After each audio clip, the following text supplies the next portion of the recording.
Din yung kill for Blacklist International again. Final slash! Edward Onto pare. Kelra. Gigil na si Kuya Edward. Oh! Pinabalik! Ay! Kelra sidestep, but it's not gonna be enough. Grabe si Yue talaga. Sumigaw na naman yung mga fans ni Yue. Parang Yung pwedeng maging intro dun sa Hex. Kasi Oh! Escalera, ay, may initiation na naman pala. Okay, si Kelra ngayon Spear. makakawala. Pero yun yung final slash siya. Inibig. Tatamaan si King Kong. King Kong, makakapag-out si King Kong ngayon nandito sa bandang gitna. Sino to si Escalera? Ay, si Play si Duet. Duet para kay Kelra. Ganda ng kill ni Super Prince. Pero si Haji pa lang ang mawawala. Jem, Vengeance. Galit na si Kuya Jem nyo. Kailangan na pumawi. Meanwhile si Jem, nagulong dito sa loob. Okay, sumuper Yoyo.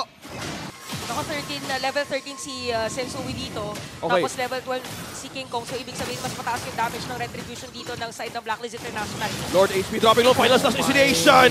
Glove si Licious. Ayan na yun, Nagulat si- tayo dun. What a team fight para dito sa side ng Blacklist International. Edward once again. Flicker final slash. The Flicker slash. At dahil dun, sabay-sabay nilang makikita ang pagkuha ng Lord ng Blacklist. King Kong, pabantaw si ni King Kong. Kelra. Si King Kong, nilaban na. Pinilit na lang ni King Kong. Pero pulado siya. Habang umiikot siyang nawala. Out of position. Yung katanungan natin. Ito Oh! na nga ba? Up! Will Blacklist Ayan International... Oy! Okay, Pinapapay si Duel. Dabog si Escalera dito habang si Kelra makakuha naman ng 2 kill.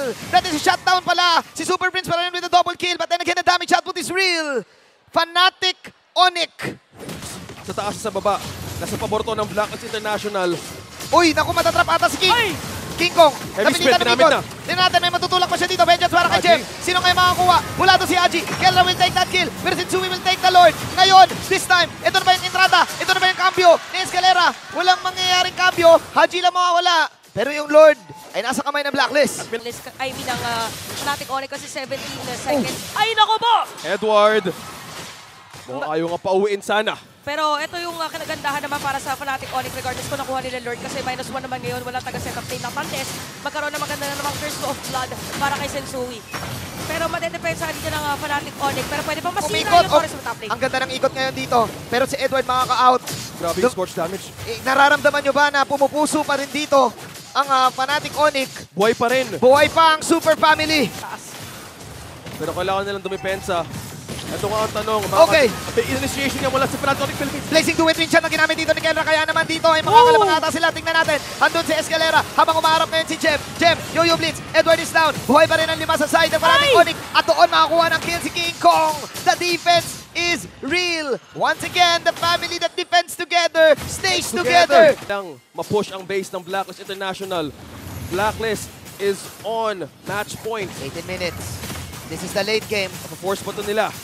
We are in the late game. BMI pinap ni Kelra. Iba yata yung Okay! Papanatan ngayon si Escalera. Yun yung ultimate na spear na ginawa ni Oheb. Pero ayun, ganda ng curtain call ni Jem. Para na block. Habang Blazing Duet si Kelra dito. Pero may Winter Truncheon. Habang si Oheb dito bumabanatan ng mga spears. Si King Kong ngayon ang babanatan. King Kong makakapag-out pero si Kelra na mawawala. Habang hinahabol sila King Kong dito ng side ng Blacklist. what a call para kay Edward. Two crucial pickups, Ate Chantel. Inabangan niya kung nasaan yung BMI, boss.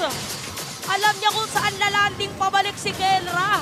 Straight the defense. And we're seeing the squad of Blacklist International. They want to end this right here, right now. Fnatic! Fnatic Onyx! Tumatagilid! Oh no! Ayun na yung Molina. Yun yung Boomerang. Ayun yung Eternal Guard. Pero magkukol ba dito ng endable ang Blacklist International? May depensa pa rin. May mini lord. Pero medyo masakit ang mga tumatagos ng mga blades at mga spears na binabato ni Oheb. Meron dalawa lang ang minions. Kapit sa base talaga ang kailangan gawin dito ng side ng Fnatic Onyx. May Lord sa gitna.